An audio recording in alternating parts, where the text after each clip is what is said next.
Alhamdulillah, salatu wassalamu ala Rasulillah wa ala alihi wa sahbihi wa wala. Bapak Ibu yang dirahmati Allah, alhamdulillah, syukur kita haturkan kehadirat Allah atas limpahan nikmat yang kita terima berupa iman Islam khususnya yang harus kita jaga, dan salah satu caranya adalah dengan mempelajari akidah yang benar, jangan sampai keliru, jangan sampai luput. Dan kita masih dalam pembahasan kitab akidah Imam Humaid. Kita sampai di pasal yang kedua tentang iman. Di pasal yang pertama kemarin tentang takdir. Takdir rukunnya ada 4. Yang pertama al-ilmu, bahwasanya semua yang terjadi di dunia ini, apakah di langit atau di buminya, Allah itu tahu. Kemudian yang kedua al-kitabah, apapun yang terjadi sudah Allah tulis, sudah Allah catat. Kemudian al-iradah wal masyiah, jadi semua terjadi atas kehendak dan keinginan Allah Subhanahu wa taala. Kemudian yang keempat al-khalq, semua yang terjadi atas ciptaan atau tercipta oleh Allah Subhanahu wa taala. Jadi Allah yang melakukannya, Allah yang menjadikannya. Jadi nggak ada yang nggak terjadi kecuali Allah yang menjadikannya. Bapak Ibu yang dirahmati Allah Subhanahu wa taala, kelompok yang menyimpang terkait dengan takdir ada 2. Yang pertama al-qadariyah, yang kedua al-jabariyah. Qadariyah meyakini bahwasannya apa yang terjadi pada manusia itu mutlak keputusan manusia. Itu keliru. Kelirunya di mana? Dia membuang kehendak Allah, dia membuang keputusan Allah, dia membuang iradah Allah di situ. Kemudian yang kedua yaitu al-jabariyah. Al-jabariyah meyakini bahwasanya semua yang terjadi itu gak ada andilnya manusia di situ. Jadi mutlak semua Allah yang ngatur dan manusia ngikut aja. Maka sebenarnya yang terjadi karena kita nggak ngerti takdir itu apa, maka kita sudah tertulis takdir kita, kemudian kita menjalani, dan perjalanan itu Allah sudah mengetahui. Jadi umpama kita ada pilihan tentang ini banyu putih atau kopi, kita kan bisa pilih sing putih atau sing kopi atau teh. Nah pilihan itu Allah sudah tahu, wong iki arep pilih kuwi. Nah, itulah takdir. Jadi orang Jabariyah biasanya pilih wiritan buatan kerja, nek orang Qadariyah pilih kerja gantung. Nah, maka disitulah jeleknya orang yang gagal masalah takdir. Makanya hikmah dari takdir itu disebutkan 2 hal, likai la ta'saw ala ma fatakum wa la tafrahu bima atakum. Jadi kalau kamu berusaha dan kemudian gagal, jangan putus asa. Tapi kalau kamu kemudian berusaha dan berhasil, jangan sombong, karena semua sudah tertulis. Ini resumenya.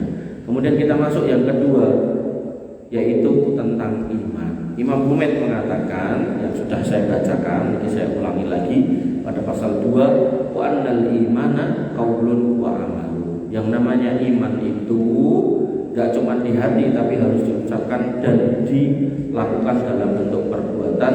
Yazidu wa yanqus, bisa naik, bisa juga turun. Kemudian beliau melanjutkan ucapannya, wala yanfa'u qaulun illa bi amalin. Ngomong tok ora nek gunane nek ora dilakoni. Wong Islam wajib salat yo ning daerah salat ora ono. Wala amalun wala qaulun illa bi niyatin. Yo ngamal, yo ngomong, tapi niate gak ikhlas, yo gak berguna. Wala qaulun wala amalun wala niyatun illa bi sunnatin. Diucapkan, dilakukan, diniatkan, tapi gak sesuai contohnya Nabi, maka itu salah juga. Dan kalimat yang serupa diucapkan oleh Imam Sufyan Ats-Tsauri dalam kitab akidah beliau. Beliau mengatakan al-imanu qaulun wa amalun wa niyatun.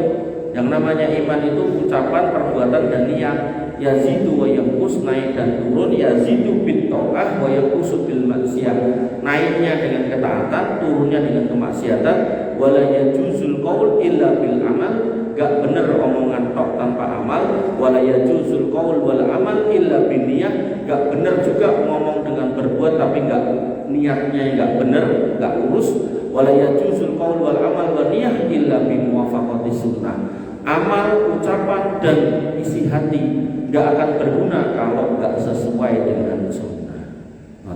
Jadi mirip kalimatnya. Makanya akidah itu sebenarnya cuma mewarisi kita itu, nggak perlu berkreasi, tinggal derek sama ulama-ulama yang dulu dan mereka itu berkesinambungan mesti sama. Membedanya makin kesini poinnya makin banyak karena ketemu dengan orang-orang sing aneh-aneh. Makanya tadi dalam bab takdir dan dua Jabariyah Qadariyah, nanti urusan iman ini dua juga, Mu'tazilah kali Khawarij. Berarti pun dari papat toh, kok aneh. Mungkin makin kesini tambah aneh tambah oke. Tapi Mbah Buyute sama. Jadi nanti dari orang Khawarij muncullah orang aneh-aneh niku, termasuk LDI dan niku. Nanti dari Mu'tazilah muncullah orang aneh-aneh termasuk orang liberal niku. Nah nanti dari orang Qadariyah Jabariyah ini muncullah orang aneh-aneh termasuk orang ateis. Nah maka disitulah kalau kita ngerti dasar-dasarnya, kita akan ketemu dengan orang-orang aneh ini mungkin kaget, mungkin jangan aneh gitu kan. Karena nggak sesuai dengan pondasi-pondasi salafun sholih, orang-orang yang mendahului kita di atas akidah yang benar. Bapak Ibu yang dirahmati oleh Allah Subhanahu wa taala, lah dalilin nopo kok iman bisa naik dan turun. Nah, ngapunten. Wa annal imanu qaulun wa amalun itu. Bahwasanya iman itu perkataan dan amal disebutkan oleh Nabi sallallahu alaihi wasallam, al imanu bid'un wa sab'una au bid'un wa sittuna syu'batan. Yang namanya iman itu punya 70 atau 60 cabang. Jadi iman bercabang. Niku sampai kula nyusun ning dari rampung. Cabangane 70 ini ku napa mawon. Imam Al-Baihaqi menyebut nggih, nembe kula susun mengki dalile kula lebok-lebokke niku dari rampung. 70 niku napa mawon. Nah, Nabi enggak nyebut detail satu-satu. Jadi yang menjelaskan para ulama. Nah, kemudian disebutkan di sini bahwasanya fa'afdaluha qaulun la ilaha illallah. Yang paling tinggi ucapan la ilaha illallah. Berarti ini kenapa? Hati, ya tahu. Artinya kalau hati orang itu tidak bercampur dengan aneh-aneh, dia pasti akan mengimani la ilaha illallah. Dan la ilaha illallah enggak cuma diucapkan tapi harus diyakini. Di situ rukunnya ada dua. Yang pertama la ilaha, berarti di situ an-nafyu.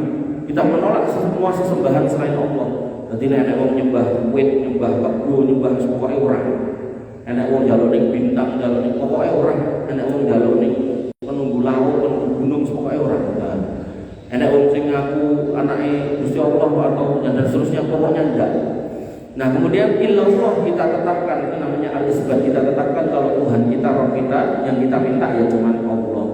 Makanya yang namanya Abu Thalib itu enggak mau. Karena dengan ngomong itu dia harus meyakini seperti itu, dan dia enggak mau. Nah, penolakan dia menyebabkan dia menjadi kafir. Begitu pula orang munafik, dia mengucap la ilaha illallah tapi artinya enggak seperti itu, maka itu yang menyebabkan dia menjadi munafik. Orang muslim juga sama, mengucap kemudian artinya jadi yo yakin enek Gusti Allah. Ning delalah bola-bali ngomong ora kabul, duitnya randang teko, atau mungkin masalah randang rampung. Akhirnya dibisiki tanggane, kudune iku semedi ning gunung Kawi atau ning gunung Kemukus mangkat. Nah, itulah orang musyrik. Maka hati-hati dan tipu. Kemudian kata Nabi SAW, wa adnaha imatatul adza anit tori. Dan yang paling rendah itu memungut duri dari jalan. Berarti ini perbuatan. Kemudian wal haya'u minal iman, dan malu bagian dari iman. Nah, maka la ilaha illallah tadi perkataan, kemudian imatatul adza anit tori itu perbuatan, al haya'u minal iman itu dalam hati. Al haya'u minal iman itu yang paling angel. Karena kenapa? Ada orang itu ketika bersama dengan manusia kayak gitu, ajak bermaksiat isin, tapi nek dhewean buka film sing aneh-aneh, nonton sing ora-ora. Nah, harusnya terpanggillah jiwa kita. Kira nek sing nonton menungso, ning kan Gusti Allah pirsani. Nah, disitulah al-hayyu minal iman harus dimainkan. Makanya banyak orang enggak berani korupsi nek dhewean. Nah, pengennya bareng-bareng perlu saling melindungi. Akhirnya disidanglah kita nih 16 polisi namun kita di situ itu. Padahal harusnya mau bersama dengan orang ataupun sendirian dia pikir, nah ini sebuah kekeliruan yang nanti akan dimintai pertanggungjawaban di akhirat. Malah bersumpah, nah aku tidak melakukan dan tidak menerima parah itu. Maka disitulah keimanan itu harus hadir bahkan setiap hidup kita. Sama halnya dengan ketika kita kalau diamanahi sesuatu, amanah gitu kan, misal jadi murah gitu. Dana desa 1,5 miliar diurus tinggal kesejahteraan masyarakat, ideal DCDW, itu harusnya malu. Nah, malu ini yang sudah langka. Bapak Ibu yang dirahmati oleh Allah Subhanahu wa taala. Kemudian kalimat kedua, yazidu wa yanqus, iman bisa naik dan bisa turun. Dalilnya banyak, Pak. Quran surat Al-Fat mengatakan yazdadu imana ma'a imanihim, supaya iman mereka bertambah di samping keimanan yang telah ada, berarti iman bisa nambah. Dan banyak Quran surat Maryam, Muhammad, surat Mudassir, wa yazdadal ladzina amanu imana, dan supaya orang-orang beriman imannya nambah lagi. Dan kemudian surat At-Taubah 124 125 disebutkan wa idza ma unzilat surah faminhum may yaqulu ayyukum zadatuhum hadhihi imana. Apabila surat itu diturunkan, maka di antara mereka orang munafik berkata, siapa di antara kamu yang imannya nambah. Jadi orang munafik itu selalu mempertanyakan imannya orang beriman. Kian ayat ini kira-kira nambah iman. Atau naik bahasa sekarang, misalnya naik pengajian, tiba-tiba yang misalnya berpegi, atau itu ada selain gitu. Enten kayak enten. Makanya ya, kita harus hati-hati dengan kondisi-kondisi seperti itu. Nah, Bapak Ibu yang dirahmati oleh Allah Subhanahu wa taala, banyak dalilnya. Kemudian dalil bahwasanya iman itu bisa naik dan turun dikatakan oleh Ibunda Aisyah, Nabi SAW bersabda, inna min akmalil mu'minina imanan ahsanuhum khuluqan wa atlafuhum bi ahli. Sesungguhnya di antara kesempurnaan iman, berarti kan iman yang paling utuh. Itu tandanya apa? Akhlak yang baik dan sikap lemah lembut kepada keluarga. Kenapa orang berakhlak baik dan bersikap lemah lembut ke keluarga? Karena dia ngerti kalau dia berakhlak buruk akan mendolimi orang, kalau dia bersikap kasar di rumah dia akan mendolimi keluarganya. Nah, kedoliman yang terbangun itu akan dimintai pertanggungjawaban. Makanya imannya memanggil dia untuk menyempurnakan akhlaknya dan memperbagus sikapnya, sifatnya di keluarga. Itulah tanda kesempurnaan iman. Bapak Ibu yang dirahmati oleh Allah Subhanahu wa taala. Kemudian Nabi juga mengabarkan tentang para wanita. Nabi mengatakan dengan kalimat mara'aitu min naqisati aqlin wa dinin aghlaba li zawil albab wa zawil ra'i minkunna. Aku melihat enggak ada yang bisa membuat orang yang cerdas dan orang yang punya pemikiran yang luas bisa gelempang, bisa polik kecuali oleh kalian yang Nabi mengatakan yang kurang akal dan kurang agamanya.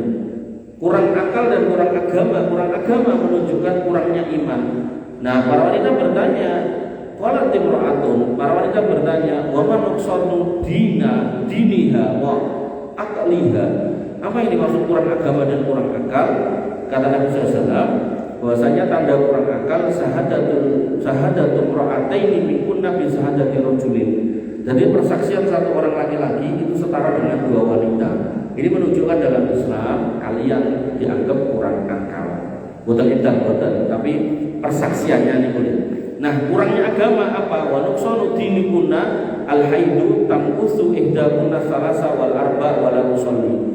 Yang mana kurang agama kalian itu mengalami haid dan kadang itu nifas yang menyebabkan kalian itu enggak sholat. Kan orang kalau udah enggak sholat kan imannya nanti berkurang, otomatis Nabi membahasakan agamanya kurang. Makanya ada kondisi iman itu naik dan iman itu turun. Bapak Ibu yang dirahmati oleh Allah Subhanahu wa taala, Imam As-Sawri tadi Imam Sufyan As-Sawri tadi mengatakan yazidu bito'ah, naiknya dengan ketaatan, wa yanqusu bil maksiat, turunnya dengan kemaksiatan. Oleh karena itu ketika panjenengan masih punya alarm yang baik itu maksudnya iki elek. Maka Nabi mengatakan istafti qalba. Kalau memang hati kita itu masih baik, kalau kita senang duduk di majelis ilmu, senang dengarkan orang baca Quran daripada rumah kayak dangdutan, kita senang melihat orang yang sholat daripada melihat orang main HP, maka ketika kita masih punya kecenderungan seperti itu, maka Allah akan memberikan al-furqan kepada hati kita sehingga dalam kondisi kita nggak ngerti dalil, istafti qalba, kamu bisa nanya ke hati. Maka ini berlaku buat mereka yang tadi itu imannya baik, tapi nek imannya jelek, ora tau salat, ora tau poso, delok wong pengajian anyar, krungu adzan ditutupi kupinge terus istafti qalba. Ini jawabannya mesti elek terus. Salat apa ora ya mesti ora, mendem apa ora ya mesti mendem, judi apa ora ya judi mesti gitu kan. Makanya istafti qalba ini akan dikembalikan, harus dikembalikan kepada orang yang punya kecondongan iman yang baik. Bapak-Ibu yang dirahmati oleh Allah Subhanahu wa taala, dan Nabi SAW menasihati kita, innal imana la yakhluqu fi jawfi ahadikum kama yakhluqu as-saubal khal. Sungguhnya iman itu bisa rusak dari diri kalian laksana rusaknya baju yang sobek, yang usang.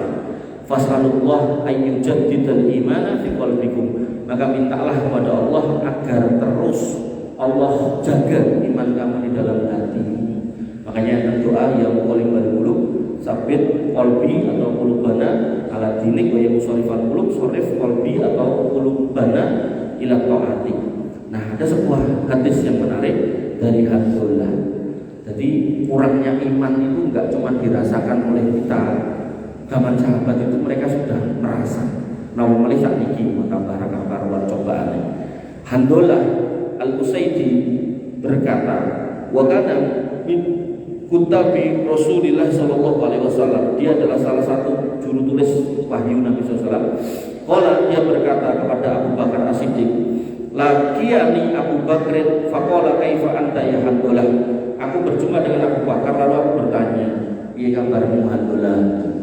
Kemudian qala, kata Handullah, na faqo Handullah.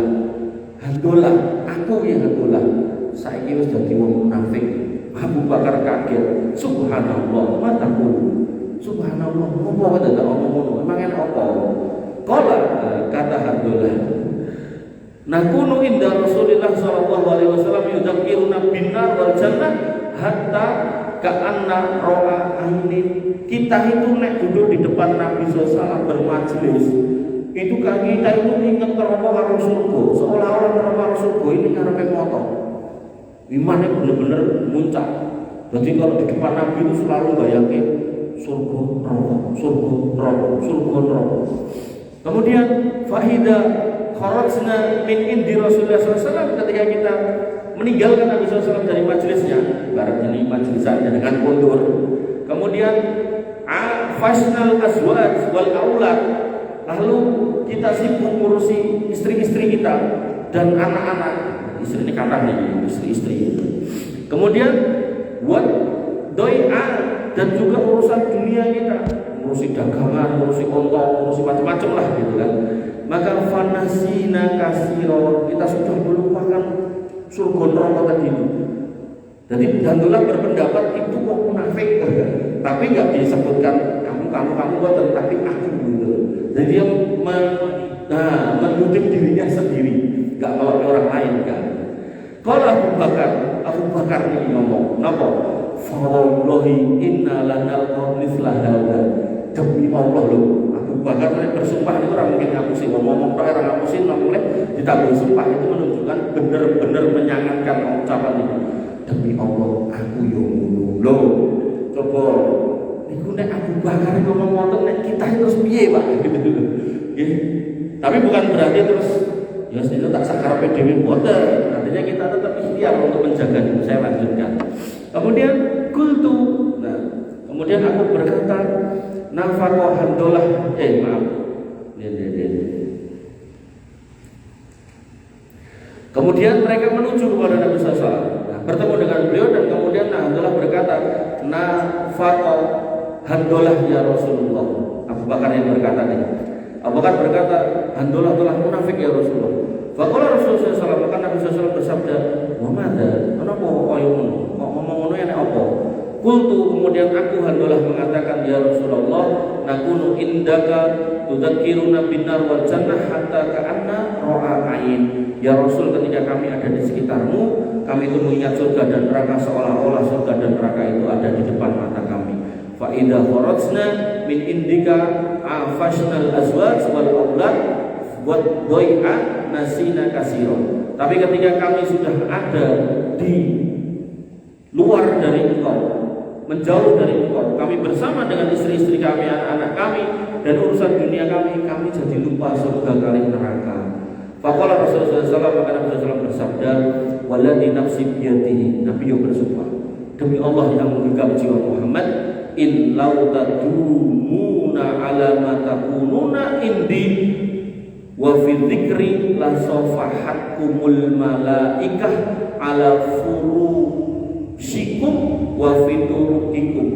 Nek sing mbok karepe kowe pengen iman terus enek muncak apik ora ngelok-ngelok dan kowe pengen ngono kuwi terus, maka demi Allah tak jamin malaikat kuwi medhuk menjelma dadi menungso kowe disalami pas kowe lagi turu apa pas kowe lagi mlaku diparani malaikat.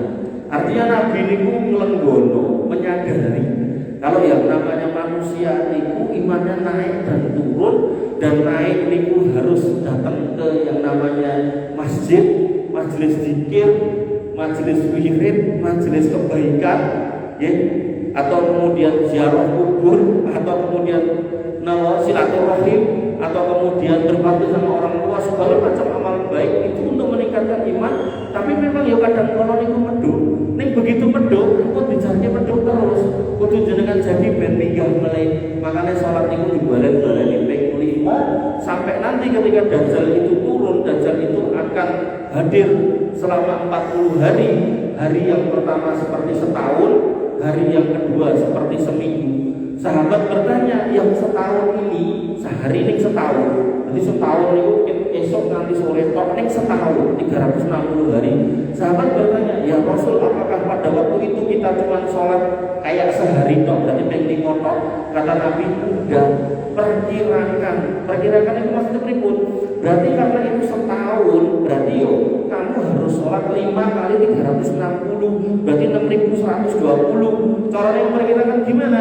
Ketika misal tadi kita sholat jam 7 tadi, misal kita sholat isya, dengan catat pintu isya, berarti mungkin tambah ben subuh nih, tambah nih berarti Pak Guru 8 jam melih. Nah, berarti 8 jam melih niku berarti subuh. Padahal kondisi ini padang kabeh. Padahal nek isya kan biasanya petang niku padang kabeh.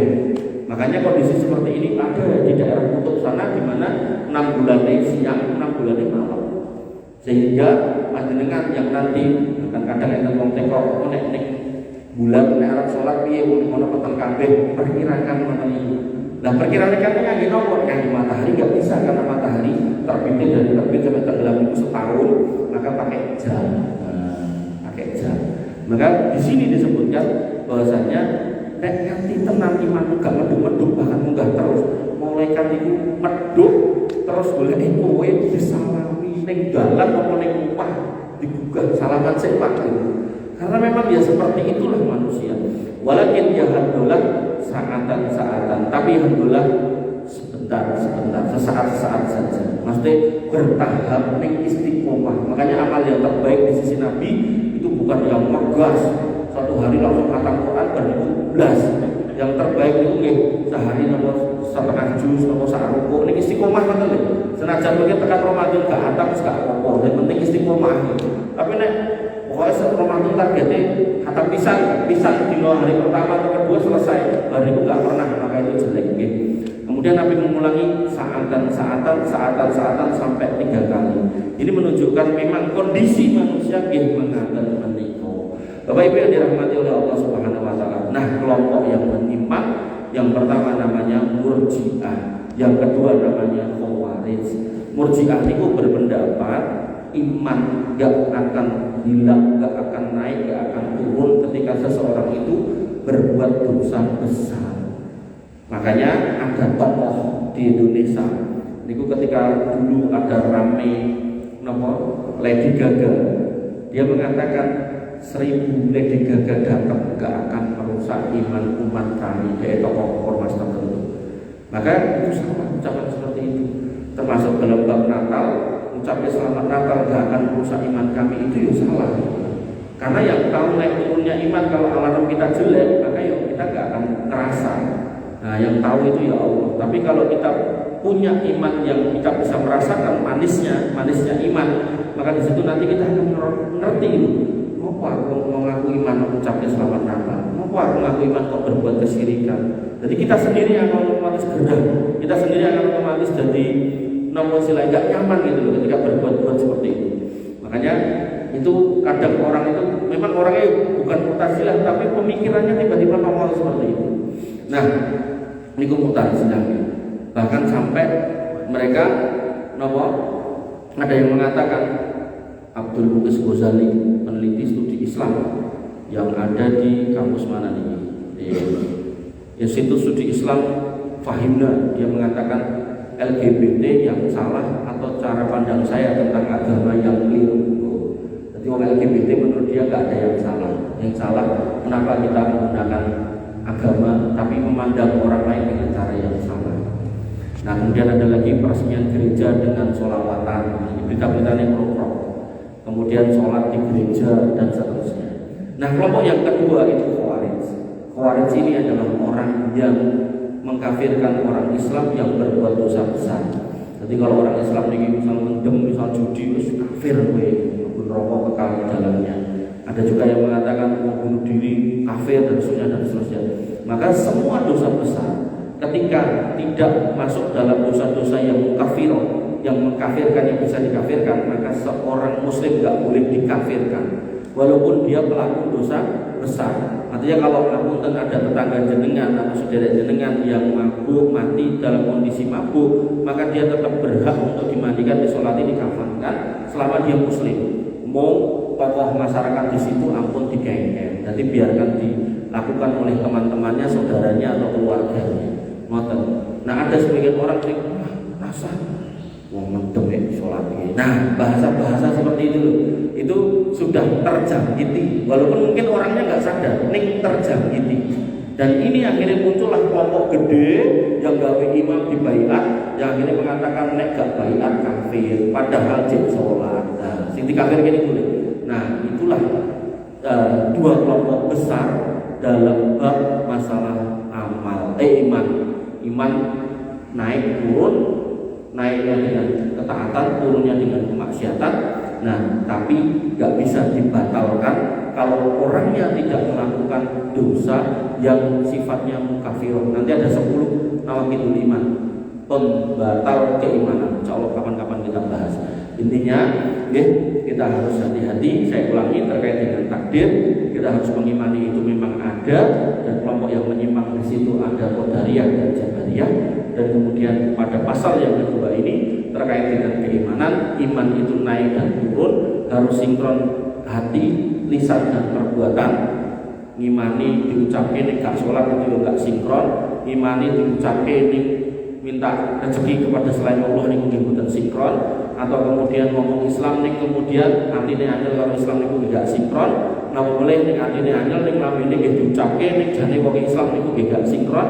Maka ketidaksinkronan ini bukan menunjukkan keimanan yang baik. Makanya saya selalu ulang-ulang, ketika sirat itu dibentangkan di atas neraka, orang yang kecemplung situ orang kafir dengan mengertos itu sinten, kemudian orang munafik, kemudian orang musyrik, yang keempat orang fajir, para pelaku dosa besar yang pada tahap pemberian syafaat tidak kebagian atau tidak diberi syafaat karena memang dia mungkin di dunia dulu bagaimana dikatakan oleh Nabi SAW bahwasanya kullu ummati mu'afan illa al-mujaharoh, semua umat itu akan diampuni kecuali al-mujaharoh yang kalau berbuat maksiat belak-belakan dicerita-ceritake cara mendem rane kok ngerti ya tidak diceritake tanggane sehingga wong sekampung ngerti.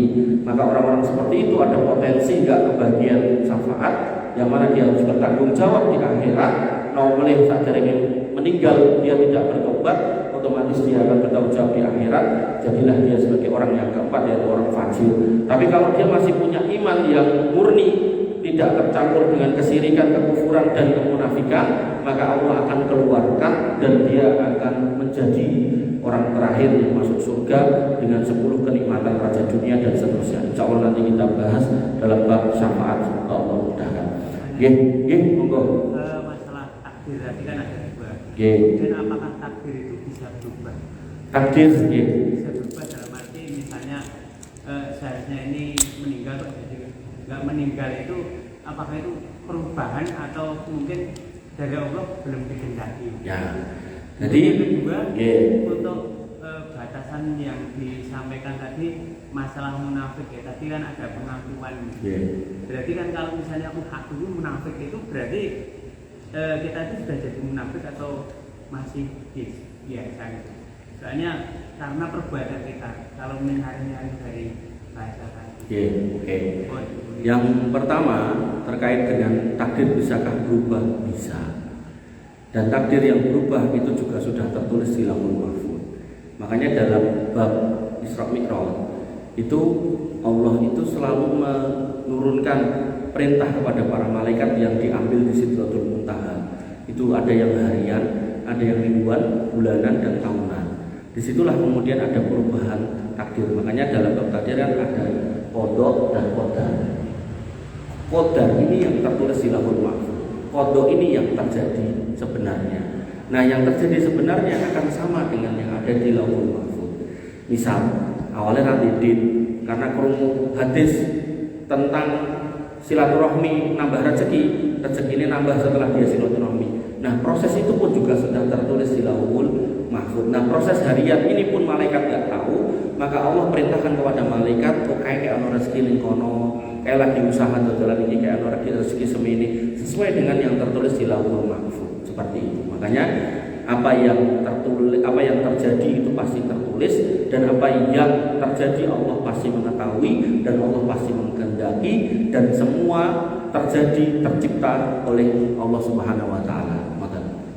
Semoga bisa dipahami. Memang nek ngomongin takdir itu jane mboten cukup sekali, karena kita masalah takdir itu kodok niku sampai iki kandel gitu. Niku pertanyaan kedua terkait dengan apakah kita orang munafik? Handolah merasa begitu. Tapi Nabi mengatakan enggak ngono Mas Abdullah. Sing jenenge iman ki yo naik yo turun. Nek nganti kowe kaya sing kok arep ki munggah terus ora medhuk-medhuk, malaikat ki medhuk nyalami kowe. Artinya dalam konteks ini bahwasanya kita boleh merasa kita itu sudah ada dalam kondisi yang jelek. Tentu harapannya memotivasi kita untuk selalu memperbaiki diri. Tapi apakah kita sudah munafik? Belum, tidak. Selama tadi masih sinkron antara hati kita dengan mulut kita. Tapi nek kita wong Islam kok wanyel karo wong Islam, karo agama Islam sama atribut-atribut Islam. Kan dalam Islam tuh ada perbedaan, misal Pak Rohmat mboten jenggoten, kula jenggoten. Pak Rohmat ngertos nek jenggot niku ten hadis senten ngoten to. Terus kok malah anyel karo wong jenggoten, jenggot iki nek dawa mari pekokan ngoten niku bahasa-bahasa ngoten niku lho. Saya nggak nyebut orangnya, tapi orang seperti itu, ciri-ciri orang yang melakukan kemunafikan gitu. Termasuk misal ada orang yang mempraktekkan celananya di atas mata kaki, kita enggak, itu kan bagian dari pilihan. Dan kita juga tahu orang itu melakukan itu karena ada hadis yang diyakini seperti itu, gitu toh. Nah, maka ketika orang seperti itu, ya nggak usah kita komentari, oke, mau tahu kok wong kebanjiran dan seterusnya. Maka apapun yang terjadi pada Islam dan kaum muslimin, selama itu masih dalam bingkai perbedaan yang di atas dalil, kita silakan. Tapi kalau kemudian sudah tadi itu menyimpang sampai kemudian mengkafirkan kaum muslimin, nah itu kita ingatkan. Tentu mengingatkan ya yang paling gampang ya kepada diri kita ini, agar kemudian jangan sampai terjebak di sana. Jadi kita husnudon, seudon pada diri sendiri itu baik. Seperti misal sahabat itu sering mengatakan gini, sahabat yang mengatakan, nek aku ngerti sholatku siji wae ketompo, sesuk aku mati kena siap. Tapi bukan berarti para sahabat tidak siap mati, bukan. Para sahabat ngerti nek mati niku bisa sewaktu-waktu, sewayah-wayah, tapi mereka kemudian pengen seudon dalam dirinya supaya memperbaiki sholatnya terus. Makanya dia punya pendapat, aku tidak yakin sholatku ketompo. Nek aku yakin sholatku ketompo, cara sesuk mati ki aku slego. Tapi bukan berarti mereka nggak mau mati, ya mau gitu kan. Cuman selalu berhusnudon.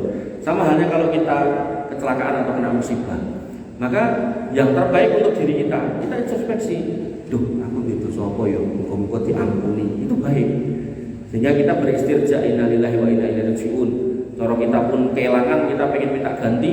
Allahumma ajurni fi musibati wa khuluf li khairan minha, ya Allah, berilah pahala atas musibah ini dan gantilah yang lebih baik. Itu kita.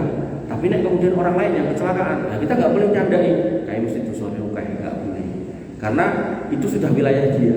Tapi ke kita nggak ada masalah, kita introspeksi diri. Misal dikasih sakit, makanya para sahabat itu ketika lama nggak dicoba, lama nggak dikasih sakit, kok nggak ada masalah, uripnya kok semut terus. Mereka mikir, oh jojo aku kena istidrot nih, no, toko. Nah kita, wah alhamdulillah itu nikmati ratau dicoba, dicoba kayak penak uripe. Para sahabat boten, kenapa?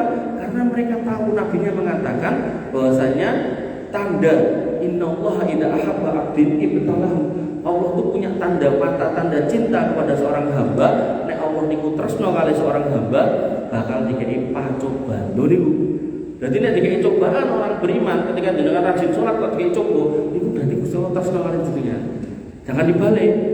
Nanti mau kayak rajin salat terus dikei coba, akhirnya malah salat, bareng malah salat ora dikei coba, berarti bener aku ora salat lho, niku salah. Ya, artinya ini benar-benar perlu seni ilmu khusus itu untuk kemudian memahami, mencerna. Karena nek koyo Abu Janda langsung tandane nek Amerika kayak adab, Saudi banjir ya adab berarti lah dipadaki. Padahal di sini negara kafir, di sini negara Islam, enggak mungkin sama. Termasuk sebagian orang yang mengatakan Aceh berarti adab, padahal di sana orang sholat gitu kan. Kita melihat dohirnya, soal isi detailnya, alam saya nggak tahu. Kita lihat dohirnya ke orang Islam, maka kita anggap itu sebagai cobaan yang kemudian mengambil nyawa mereka 200.000 orang, yang insya Allah malah mati syahid semua. Nanti dalam bab syafaat, setelah Nabi Muhammad memberikan syafaat, para Nabi memberikan syafaat, nanti orang-orang yang mati syahid itu dipanggil, dan kayak orang syafaat, sakarep. Barangkali itu orang-orang Aceh yang 200.000. Nah, makanya di sini benar-benar apa nggih Pak Guru, dalam bab akidah ini memang benar-benar harus difahami, dikuasai, dan alhamdulillah jangan menanyakan, mudah-mudahan bisa dipahami. Mengatakan wonten malih cekap. Ada lagi Pak Bu itu berikut. Mboten kita cukupkan nggih. Wabillahi mengatakan dengan sakit kula aturaken mungkin-mungkin bermanfaat, kalau lebihnya saya mohon maaf. Alaikum subhanakallahumma wa bihamdika asyhadu an la ilaha illa anta astaghfiruka wa atubu ilaik.